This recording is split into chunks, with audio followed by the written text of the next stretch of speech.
Et toute la journée, ça dure? Ça dure toute la journée, de Ah oui.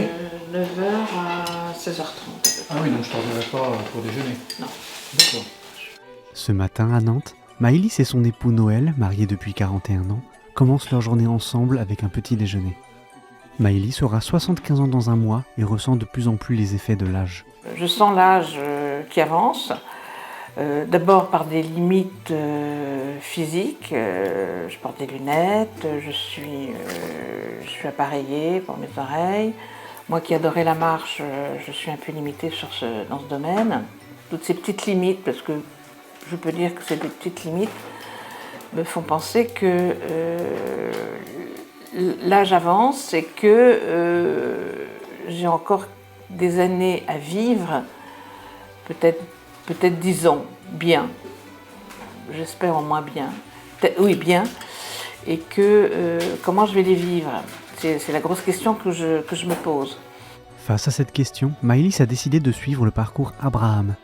Créé par des membres de la communauté du Chemin Neuf à Lyon, il s'adresse aux personnes de plus de 70 ans qui cherchent à trouver du sens aux derniers épisodes de la vie. Très bien, bienvenue. Merci. Et puis je vais pouvoir inscrire Maëlys. Voilà. Ce parcours se décline en 5 journées, à raison d'une par mois. Aujourd'hui, c'est la 5e et dernière journée du parcours pour Maëlys.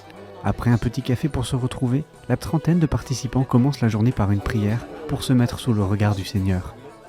J'étais dans la joie, alléluia, quand je suis parti vers la maison du Seigneur.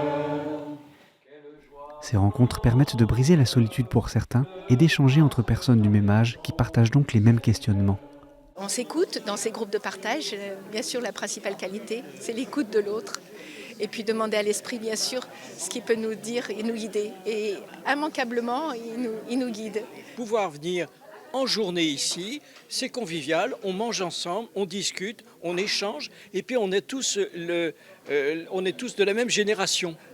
Donc on a tous sensiblement les mêmes problèmes. La dernière fois qu'on a parlé ensemble, on a parlé de nos successions. Hein? Bon, ben c'est tout bête, mais c'est un sujet qui nous sont tous communs. Donc ça fait partie des échanges qu'on a pu avoir, parce qu'il y a certains qui ont des soucis vis-à-vis de leurs enfants, de ceci et de cela. Donc moi je trouve ça intéressant de pouvoir échanger entre nous des personnes du même âge. L'âge avançant, le risque court également de se sentir inutile.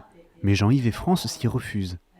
Quand on arrive à un certain âge, on se pose des questions sur ce qui nous reste à vivre, etc. Et comment on peut être utile. Alors moi je sais, j'ai choisi quelque chose, je fais partie du secours populaire.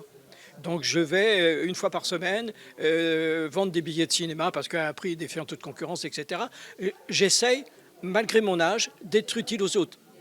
C'est ça. Et j'ai découvert effectivement que d'autres personnes de mon âge peuvent faire exactement la même chose également. Un vieux pommier ne porte pas que des vieilles pommes. Et que malgré nos âges, eh bien, on a la verdeur et la jeunesse de notre foi, et que cette verdeur et cette jeunesse, on n'a pas beaucoup d'occasion de la manifester ni de l'entretenir. Et là, c'est une occasion de la faire refleurir. Dans la Bible, Abraham reçoit l'appel du Seigneur à 75 ans.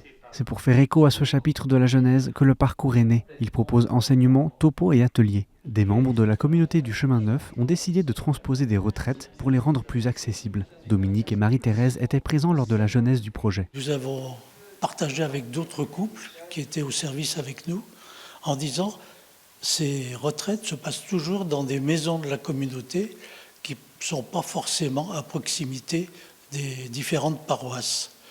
Et on s'est dit, mais pourquoi cette retraite, on ne l'adapterait pas à nos paroisses?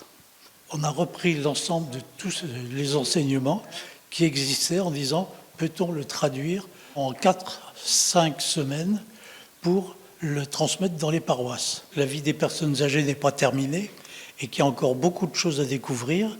Et entre autres, c'est les trésors qu'on retrouve dans l'Évangile ou dans les Écritures. Les gens ont envie d'évoluer dans leur foi.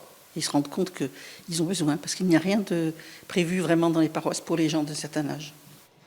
Sommes-nous sûrs de n'avoir aucun remède à apporter à la souffrance morale ou psychique des personnes de notre entourage ?